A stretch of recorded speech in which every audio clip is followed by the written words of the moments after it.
Անդրանիկ Քոչարյանի հետ կապված ստորագրահավաք է սկսել բարև ձեզ։ Լավ է ժողովուրդ օրաթերթը միացավ։ Ուրախ եմ։ Պարոն Սիմոնյան, բոլորը ուրախ ենք, ասեք։ Անդրանիկ Քոչարյանի հետ կապված ստորագրահավաք է սկսել լրագրողին վիրավորելու համար, որպեսզի էթիկայի հանձնաժողով ստեղծվի։ Ընդդիմությունը արդեն համաձայնություն տվել է։ Ինչ դիրքորոշում ունեն իշխանությունները այդ հարցով։ Պատրաստվում եք էթիկայի հանձնաժողով քննություն սկսել Անդրանիկ Քոչարյանի վարքի հետ կապված, որտեղ վերջինս անդադար կամ լրագրողներին է վիրավորում կամ ձեր թիմակիցներին, գիտենք, որ ներսում էլ կոնֆլիկտներ կան։ Որտեղից գիտեք, որ ներսում է կոնֆլիկտ։ Մամուլը ինչ ասես գրում, հա։ Գրում եք, որ ես ու Քոչարյան Անդրանիկը լուրջ հակամարտություն ունենք, հետո բարիշեցինք, հետո կռվեցինք եւ այլն։ Հակամարտություն ունեք։ Լավ, ուրեմն դուք էլ ձեր հարցին պատասխանեք, եթե դուք ձեր իրականությունը ունեք, ես ինչ պատասխանեմ։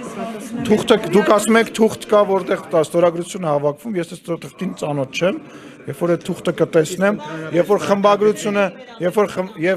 հեսա կպատասխանեմ, երբ որ խմբակցությունը կքննարկի,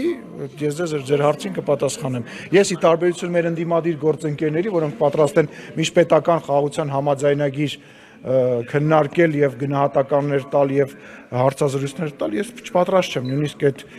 մի էջանս փաստաթղթի վերաբերյալ բան ասել, որ չեմ տեսել։ Իսկ ընդհանրապես վատ եմ վերաբերվում շատ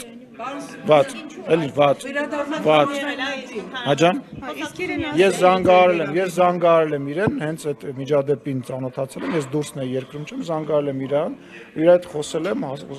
ուզեցել եմ հասկանալ, թե ինչ է տեղի ունեցել եւ խոսել եմ իրան։ Այո, ներողություն չի պատրաստում խնդրել, պարոն Սիմոնյան։ Ես իրան այդ հարցով դիմել։ Ես տեսեք, ես մի քանի դրվագ եմ ունեցել, որոնց հետ կապված հանրությունը եւ լրագրողները բան են արել։ Ես ներողություն եմ խնդրել եւ ես համարում եմ, որ դրանով ես ել ավելի ուժեղացել եմ եւ կարծում եմ յուրաքանչյուր մարդով ներողություն է խնդրում, ել ավելի ուժեղանում է դրանով։